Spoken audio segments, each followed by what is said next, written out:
एक मणिपुर कल तक जल रहा था, लेकिन अब महाराष्ट्र को भी जला दिया। महाराष्ट्र को जला दिया।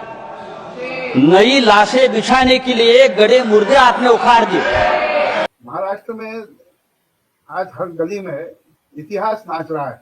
इतिहास का भूत भारतीय जनता पार्टी के सिर पर इस कदर सवार है कि उस भूत को हर जगह नचवाने की कोशिश कर रहे हैं। चाहे कोई भी मामला हो, उसको लेकर वो इतिहास में किसी की कब्र खोदते हैं, इतिहास के पन्ने पलटते हैं और उस मुद्दे पर लड़ते हैं। अब ये जो हिंसा की प्रवृत्ति बनी है, अब जो ये गुस्सा है कि जो हमको ठीक नहीं लगता है हम उसको मार देंगे, और जिस समाज में अमन शांति और इंसाफ नहीं रहता है, वहां पर जो है वो कोई भी आदमी सुकून की जिंदगी नहीं गुजार सकता। कोई भी आदमी जो है वो इंसानियत के साथ नहीं जी सकता।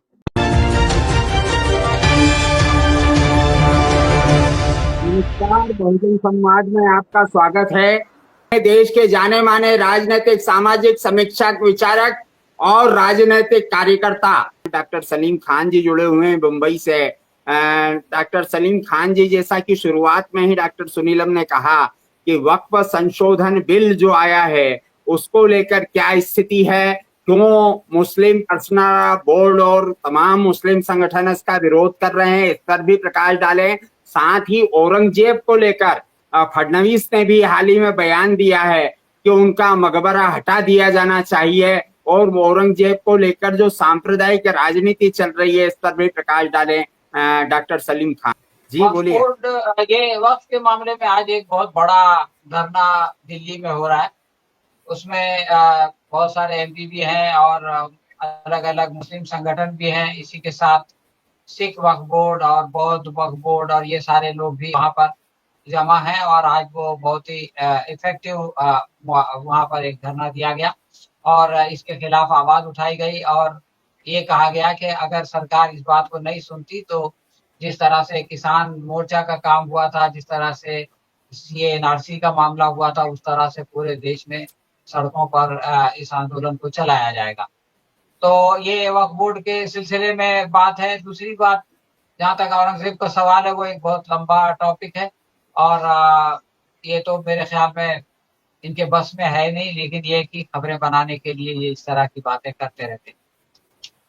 मैं असल में ये देख रहा था कि अभी होली का जो त्योहार हुआ, इस पर सांप्रदायिकता की कोशिश तो की गई, और उन्नाव में एक शरीफ नाम का व्यक्ति जो है उसको उन्होंने जबरदस्ती रंग लगाने की कोशिश की, और फिर ये कि उसको दौड़ाया और उसको मारा पीटा, और फिर वो जो है वो उसकी हत्या हो गई एक तरह से। लेकिन पुलिस का मामला ये है कि पुलिस जो है उसकी लाश को ले गई और उसने कहा कि वो तो उसका हार्ट फेल हो गया इसलिए वो मर गया, इसलिए किसी के खिलाफ कोई एफआईआर करने की जरूरत नहीं है, इसलिए किसी को गिरफ्तार करने की जरूरत नहीं है, इसलिए किसी को जो है वो पूछताछ करने की जरूरत। तो अगर ये रवैया हो कि जो है वो लोग जो कि इस तरह से किसी को जान से मार दें, उसके कई लोगों ने उसको देखा, उसके घर वाले कह रहे हैं वो जख्मी है और जख्मी हालत में आया था, लेकिन ये कि अब नहीं मानना है तो नहीं मानना है, नहीं सजा देना है तो नहीं सजा देना है। तो फिर तो जो लोग इस तरह के होते हैं एंटी सोशल एलिमेंट्स, उनका तो हौसला बुलंद होता है। वो ये कहते हैं कि जब हमको किसी तरह की कोई वो नहीं होती तो क्यों ना हम अपनी मन मर्जी से लोगों को मारे पीटे।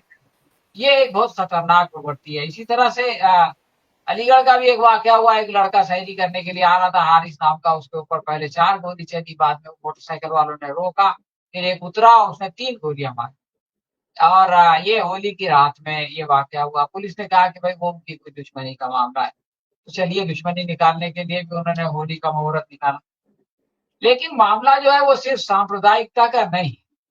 अब ये जो हिंसा की प्रवृत्ति बनी है, अब जो ये गुस्सा है कि जो हमको ठीक नहीं लगता है हम उसको मार देंगे, उसका शिकार तो मैंने जितने अभी तक पढ़े, इस 1-2 दिन में जितनी वीडियो देखी, उसमें 2 मुसलमानों का नाम था, और उसमें हो सकता है और भी 2-4 हो जिनका के नाम नहीं आया। लेकिन बीसियों ऐसी वीडियोस हैं कि जिसमें ये है कि इसका शिकार मुसलमान नहीं हुए। अभी एक का जिक्र जो है वो डॉक्टर सुनीलम ने किया कि उस बेचारे का कसूर ये था कि वो होलिका दहन देखने के लिए आके खड़ा हो गया, और वो दलित है, तो उसको भी जो है आपने आग में झोंक दिया। वडोदरा का वाकया आप देखिए कि वो आदमी जो है वो 3 लोगों को जान से मार देता है, एक आदमी हॉस्पिटल में है और जैसे ही लोग उसको पकड़ते हैं वो ओम नमो शिवाय का नारा लगाता है, पढ़ा लिखा है, एलएलबी कर रहा है और इस तरह से लोगों को जो है इस तरह से वो होली मना रहा है। वो जो बच गया उसने कहा कि वो ये कह रहा था कि उसको मतलब उसको बहुत खुशी थी, उसको मजा आ रहा था, वो कहता था कि मैं इसको दोहराना चाहता हूँ। तो अब इसको पुलिस कह देगी कि भाई तो रोड रेज का मामला है, उससे एक्सीडेंट हो गया, उस बेचारे की क्या गलती, उसने नशा किया हुआ था। तो हालांकि गुजरात में शराब पे पाबंदी है तो कोई और नशा किया होगा। बहरहाल ये जो है वो सांप्रदायिकता का नशा है, ये नफरत का नशा है जो लोगों की जान ले रहा। हरियाणा में एक दो दोस्त जो है वो इधर आते हैं, हिमांशु और देव, अपने कुछ दोस्तों से मिलने, वहां कुछ और दोस्त बैठे हैं, हंसी मजाक में थोड़ा सा झगड़ा हो गया, एक ने चाकू निकाला, हिमांशु मर गया, देव जो है वो बेचारा क्रिटिकल पोजीशन में। इसी तरह से हरियाणा में एक प्रवीण गुड्डू नाम का लड़का, वो होली खेल रहा था, कोई थोड़ी सी बात पे गुस्सा हो गया, उसने भी चाकू निकाल के अपने साथी को मार दिया। लोचन निषाद नाम का एक नेशनल था, उसने देखा कि होली का अच्छा मौका है, उसने मर्डर कर दिया। राजस्थान में एक लड़का बेचारा हंसराज मीना, वो पढ़ाई करने जा रहा था, उसको आईएएस आईपीएस की तैयारी करनी है, लोग उसको रंग लगाने आए, उसने कहा भाई मुझको रंग मत लगाओ, तो उसको मारा पीटा पूरी। वो चूंकि लाइब्रेरी में हुआ है, सब कुछ वीडियो में आ गया और उसको जान से जो है वो मार दिया आपने। जबरदस्ती हमारे साथ होली खेलो और अगर नहीं खेलते तो हम तुमको जिंदा नहीं रहने देंगे। राम गोपाल आर्या नाम का एक वो है पंचायत का वो है, तो उससे एक लड़का मिलने आया, अभिषेक नाम का। वो राम गोपाल आर्या का कहना यह है कि वो नशे में था और बदतमीजी कर रहा था और मुझसे गले मिलना चाहता था, मैं उससे गले नहीं मिला। वो घर गया, पिस्तौल लेके आया, उसने आर्या को जो है वो जान से मार दिया। तो इस तरह के अरे वहां पे देखें आप, बिहार में एक एएसआई को मार दिया, एक ने अपने पड़ोसी को, सब कुछ होली की रात में हो रहा है। खुद मध्य प्रदेश का एक वाकया है कि जहां जो है वो एक किसान को की लाश मिली और खुद ही उसके बेटे को फोन करके कहा कि भाई तुम्हारे बेटे की लाश, तुम्हारे बाप की लाश पड़ी है, उसको ले जाओ। तो ये जो प्रवृत्ति बन रही है, ये जो समाज बन रहा है, ये समाज जो है वो, इसका असर, इसकी आग, इसकी आंच अब किसी एक समाज तक, किसी एक विशेष समुदाय तक जो है वो सीमित नहीं। तो अब अगर इसका ख्याल नहीं किया गया और इसको इसी तरह से भड़काया गया, आखिरी बात मैं कहूंगा, इसको किस तरह से भड़काया जाता है। एक इंस्पेक्टर कह देता है कि साहब 52 जुमा आते हैं, एक दिन होली आती है तो आप घर से मत निकलो, तो मुख्यमंत्री उसकी तारीफ कर देते हैं। हालांकि ये तो उसका काम है कि भाई वो लॉ एंड ऑर्डर को ठीक करे, उसका काम ये नहीं है कि लोगों को घर में रहने की नसीहत करे। हमारे महाराष्ट्र में आप देखें कि एक लड़के के ऊपर आरोप लगा कि उसने पाकिस्तान जिंदाबाद का नारा लगाया, रोहित शर्मा आउट हो गया। अब जब भास्कर का उधर वहां पहुंचा तो उसने पूछा कि भाई आपने इल्जाम लगाया तो आपके पास कोई उसका सबूत है, कोई प्रूफ है, कोई वीडियो है, कोई ऑडियो है? उन लोगों ने कहा कुछ नहीं। फिर बस उसने नारा लगाया, पुलिस को जाके कंप्लेन किए, उसकी जो है वो उसका घर, उसकी दुकान, उसके वालिद की, बोले उसके उसके बाप ने जो है वो, हम लोग उसको समझाने गए तो हमसे गाली गलौज किया। तो वो भास्कर के उसने पूछा संवाददाता ने कि चलो बाप से जब गाली गलौज कर रहा था आप एक आध वीडियो बना लेते, बोले वो भी हमारे पास नहीं है। पुलिस ने जा करके जो है वो उस पे उसकी दुकान तोड़ दी, उसके चाचा की दुकान, उस लड़के की जिससे इसका कोई संबंध नहीं है बल्कि रिलेशन खराब है, उसकी दुकान भी तोड़ दी। और हमारे मंत्री जी कहते हैं कि उसने बहुत अच्छा किया। तो अगर आप और रविंद्र कुमार जो है वो आईएसआई को भारत के राज देते हुए पकड़ा गया, उसके ऊपर कोई बहस नहीं होती उत्तर प्रदेश के अंदर, वो कोई गुनाह नहीं है, बेचारे को जो है वो वरगला लिया गया। तो अगर आप इस तरह की प्रशासन होगा भेदभाव करने वाला कि जिसके खिलाफ कोई सबूत नहीं है उसका आप घर तोड़ देंगे, जो रंगे हाथ पकड़ा गया है उसको एक बेचारा कह के जो है वो माफ कर देंगे कि बेचारा पकड़ा गया है, उसको जो है वरगला लिया गया था, तो फिर इस देश में कोई अमन, शांति, इंसाफ, ये चीजें नहीं रहेंगी। और जिस समाज में अमन, शांति और इंसाफ नहीं रहता है, वहां पर जो है वो कोई भी आदमी सुकून की जिंदगी नहीं गुजार सकता, कोई भी आदमी जो है वो इंसानियत के साथ नहीं जी सकता। फिर उसके दिल में ये डर रहता है कि कोई ना कोई मुझको आके मार देगा, और वही डर जो है वो उसको किसी न किसी को मारने पर मजबूर करता है। तो हमको ये फैसला करना है कि हम किस तरह के समाज में जिंदगी गुजारना चाहते हैं। एक ऐसे समाज में, लोग बोलते हैं जंगल राज, लेकिन जंगल में ऐसा नहीं होता। जंगल के जानवर जो है वो अमन शांति के साथ रहते हैं। ये इंसान है जो कि जंगली जानवरों से ज्यादा जो है वो खतरनाक किस्म का समाज बनाए हुए है। और इसकी तरफ जो है वो राजनीति से ऊपर उठ करके और चुनाव से ऊपर उठ करके सोचना पड़ेगा, वरना इसकी बहुत बड़ी कीमत जो है वो पूरा समाज अदा करेगा। धन्यवाद। धन्यवाद सलीम भाई। निश्चित रूप से देश की हालात चिंताजनक है, विस्फोटक है, और हिंदू मुसलमान से अलग निकलकर किसी भी तरीके से सांप्रदायिक वातावरण बनाने की कोशिश है। जिस तरह से आपने हरियाणा से लेकर राजस्थान और उत्तर प्रदेश से लेकर बिहार तक की तमाम घटनाओं की चर्चा की है, वह आज के हालात, चिंताजनक हालात पर प्रकाश डालता है। हमारे साथ सुभाष रानडे जी जुड़े हुए हैं, वरिष्ठ पत्रकार हैं इंदौर के। हम उनसे भी जानना चाहेंगे पिछले सप्ताह की घटनाओं को लेकर उनका क्या विश्लेषण है। सुभाष रानडे जी।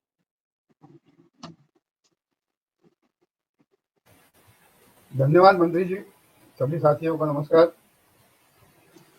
अभी आपने औरंगजेब का जिक्र किया था मंत्री जी ने शुरुआत में, उसी बात पे मैं कुछ बोलना चाहता हूँ। महाराष्ट्र में आज हर गली में इतिहास नाच रहा है। इतिहास का भूत भारतीय जनता पार्टी के सिर पे इस कदर सवार है कि उस भूत को हर जगह नचवाने की कोशिश कर रहे हैं। चाहे कोई भी मामला हो, उसको लेकर वो इतिहास में किसी की कब्र खोदते हैं, इतिहास के पन्ने पलटते हैं, उस मुश्किल को लड़ते हैं। इसकी वजह है महाराष्ट्र में अभी मैं कुछ दिन से देख रहा हूँ कि जो महत्वपूर्ण मुद्दे हैं उन पर ध्यान हटाने के लिए इस तरह के मुद्दे ज्यादातर छेड़े जा रहे हैं। एक तो महाराष्ट्र में धारावी का मामला हो गया, जिसके अंदर अडानी को उसके पुनर्विकास का पूरा काम दे दिया गया है और वहां से सबको अलग अलग जगह बसाने की योजना है। दूसरा, एक वाढ़वन नाम का एक जगह है कोकण में, वहां बंदरगाह बनाया जा रहा है, जिसको भी अडानी बना रहा है, और उसको समुद्र में रिक्लेमेशन करके, मतलब समुद्र में मिट्टी डालकर और वहां पर और जगह बनाकर और इस तरह से उसका रिक्लेमेशन करके और वहां पर उनको सुविधा दी जा रही है। अब ये बहुत बड़ा मुद्दा है, इसको लेकर जन आंदोलन भी वहां हो रहा है, वाढ़वन के लोग उसका विरोध कर रहे हैं। लेकिन इस सब से ध्यान हटाकर आज औरंगजेब के ऊपर महाराष्ट्र का ध्यान। हम सबको पता है, एक छावा नाम की फिल्म आई थी। उस छावा नाम की फिल्म में संभाजी राजा और औरंगजेब का संघर्ष बताया है। अब उसके अंदर संभाजी पकड़े जाते हैं और संभाजी को वो सजा देते हैं, जिस तरह से उनको अमानुषिक उनके साथ में व्यवहार होता है वगैरह वगैरह उस फिल्मों में बताया गया है। अब ये तो हुई फिल्म की बात। दरअसल ये फिल्म एक उपन्यास पर आधारित है, शिवाजी सावंत के जो छावा नाम का उपन्यास था उसके ऊपर ये फिल्म बनी है। इसके अंदर बहुत सी घटनाएं बहुत सी घटनाएं अतिरंजित है, बहुत सी काल्पनिक है। हालांकि इस बात में कोई मतलब दो राय नहीं होगी कि शिवाजी महाराज के मृत्यु के बाद दक्षिण जीत नहीं पाए थे औरंगजेब, तो उन्होंने फिर दक्षिण की मुहिम चलाई और वो 25-27 साल तक महाराष्ट्र वहां पर औरंगाबाद में रहकर उन्होंने पूरा उसका संचालन किया उस मुहिम का। क्योंकि उस समय वहां पर 4-5 राज्य थे छोटे छोटे, जिनको दक्षिण में जिनको जीतने की औरंगजेब की मंशा थी, उसमें एक महाराष्ट्र भी था। तो किले में उसको घेर कर औरंगजेब ने जिस तरह से संगमेश्वर में उनको संभाजी को पकड़ा, इसके अंदर दो पहलू है। हिंदू मुसलमान तो है ही, एक महाराष्ट्र में ब्राह्मण वर्सेस ब्राह्मणेतर, जिसको कहते हैं कि ब्राह्मणों के अलावा लोग हैं, उनके बीच में भी एक विवाद छेड़ने की कोशिश की गई, जो विवाद बहुत पुराना है, जो 19वीं सदी से चल रहा है महाराष्ट्र में इतिहास को लेकर। लेकिन ये सब शाब्दिक विवाद था, इसको आज तक हिंसक नहीं, लेकिन अब उसका हिंसक रूप इसलिए हो रहा है कि विश्व हिंदू परिषद और बजरंग दल ने कहा कि इस औरंगजेब की कब्र जो औरंगाबाद से 26 किलोमीटर दूर रोजा नाम की जगह पर है, जिसे बाद में खुलदाबाद शहर नाम दिया गया है औरंगजेब के, तो उस वहां पर उनकी कब्र है। उस कब्र को उन्होंने कहा कि इस कब्र को हटाया जाए। अब आप कब्र हटाकर और औरंगजेब से तो बदला ले नहीं पाए उस समय, तो औरंगजेब से बदला उनकी कब्र को खोद कर उसको वहां हटाकर लेना चाहते हैं। अब जो इतिहास में जो हो गया है सो हो गया है। अब इतिहास को आप इस भूत को बार बार जगाकर लोगों की सांप्रदायिक भावनाएं उभार कर और क्या आखिर हासिल करना चाहते हैं? जो हासिल करना था वो कर लिया। अभी थोड़ी देर पहले मैं सुन रहा था एक टीवी खबर में कि महाराष्ट्र विधानसभा में फडणवीस ने कहा कि मुझे बहुत अफसोस है कि मुझे औरंगजेब के समाधि, वो औरंगजेब की जो कब्र है उसकी रक्षा करनी पड़ रही है। अब क्योंकि जो कब्र है वो एएसआई के अधिपत्य, जो केंद्र सरकार उसको देखभाल करती है, उसका जो पुरातत्व विभाग है वो उसकी देखभाल करता है। वहां पर पुलिस बंदोबस्त लगा हुआ है, क्योंकि उन्होंने जो उपद्रवी है बजरंग दल और विश्व हिंदू परिषद ने उन्होंने उसको खोदने का कहा है। लेकिन वो कब्र यानी कोई बहुत बड़ी इमारत नहीं है। जैसा औरंगजेब ने अपने मृत्यु पत्र में लिखा था, जो उन्होंने वसीयत की थी, उसके अंदर उन्होंने लिखा था कि मैंने टोपियां सिलकर जो मेरी व्यक्तिगत आमदनी मैंने कमाई थी, उस आमदनी में से जो 14 रुपए और 12 आने है मेरे पास, उस 14 रुपए 12 आने से ही कब्र के अंदर खर्च किए जाए। बहुत सादगी के साथ मेरी कब्र बने, उसके ऊपर कोई मकबरा नहीं बनना चाहिए, कुछ नहीं होना चाहिए उसके अंदर, कोई कोई शोभायमान वस्तु, कोई डेकोरेशन, कोई उसका कुछ नहीं हो, उसकी कोई साज सज्जा नहीं हो, इसलिए उन्होंने कहा था। और 14 रुपए 12 आने में, 12 आने के खर्च में औरंगजेब की कब्र खुलदाबाद में बनाई गई थी, उनकी 1707 में मृत्यु के बाद में।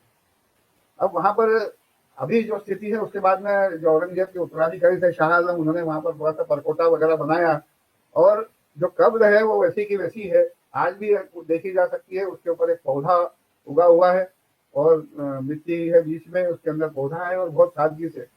ये एक दूसरा पहलू है, जितना बदनाम किया जा रहा है उतने नहीं थे।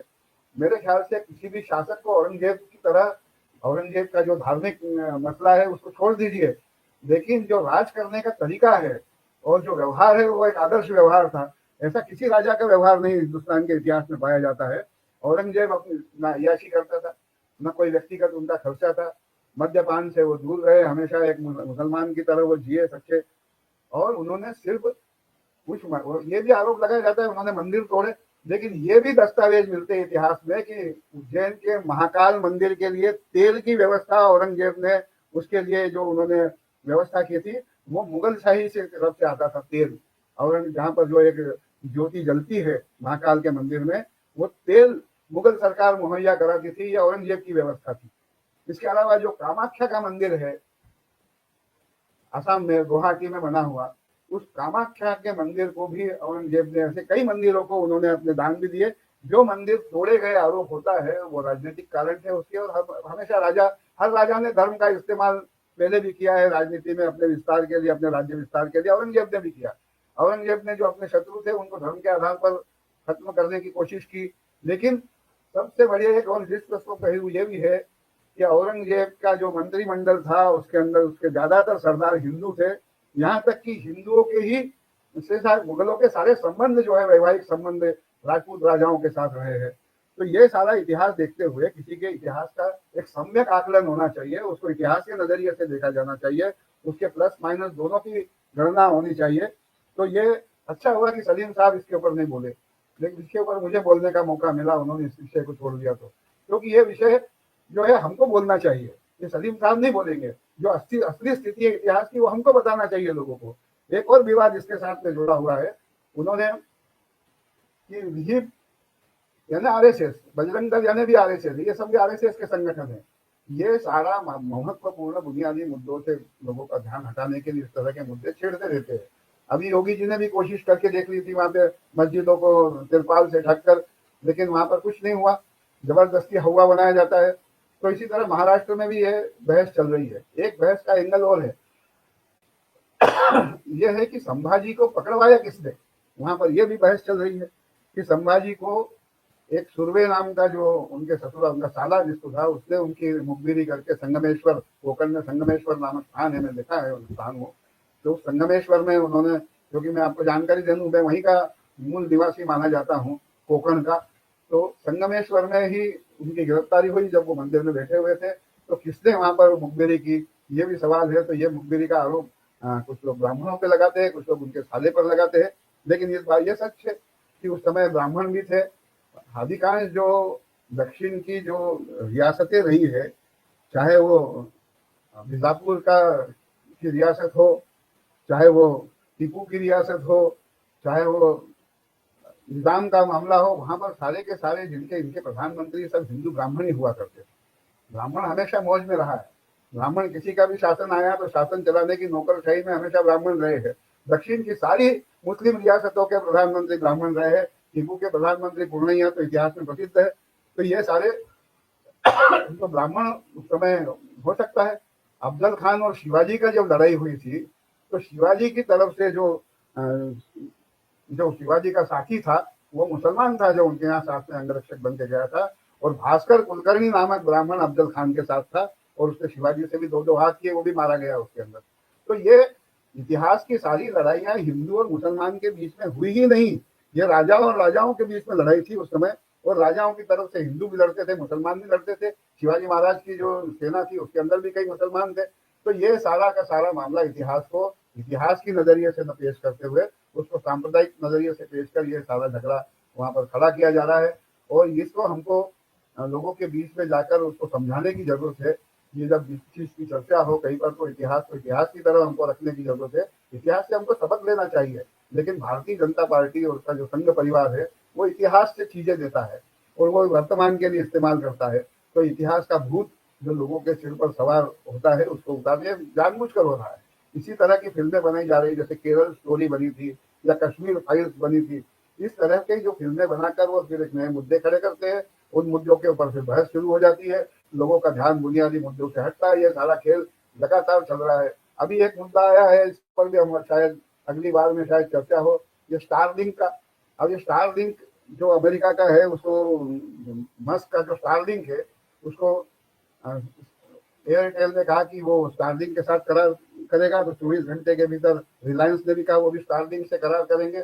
मजेदार बात है कि इसके ऊपर जब इन्होंने करार की घोषणा की तो अश्विनी वैष्णव जो हमारे सूचना प्रसारण मंत्री है, बहुत बड़े पढ़े लिखे आदमी है, उन्होंने ट्वीट करके इसका स्वागत भी कर दिया। उस बेचारे को यह भी मालूम नहीं था कि ये सारा गवर्नमेंट पॉलिसी का मामला है। स्टारलिंक को अभी तक उनकी सरकार ने इजाजत दी नहीं है, फिर भी वो इस तरह के मुद्दे, इनके यहाँ पर बहुत उच्च शिक्षित अशिक्षितों का जमावड़ा लगा है मोदी जी के मंत्रिमंडल में, जो इस तरह की बातें करते हैं। तो ये सारी चीजें लोगों को गुमराह करने के लिए है। औरंगजेब का मुद्दा भी गुमराह करने के लिए उठाया है। महाराष्ट्र के जो बुनियादी मुद्दे हैं उन बुनियादी मुद्दों से ध्यान हटाने के लिए इस तरह के मुद्दे आते रहते हैं। हमको इन मुद्दों के ऊपर लोगों के बीच में जाकर और सफाई करने की जरूरत है। धन्यवाद। धन्यवाद सुभाष जी, आप इतिहास के अच्छे ज्ञाता हैं और ऐतिहासिक बातें आपने जो रखी है वो निश्चित रूप से बहुजन संवाद के श्रोताओं की जानकारी बढ़ाने के काम आएगी। हमारे साथ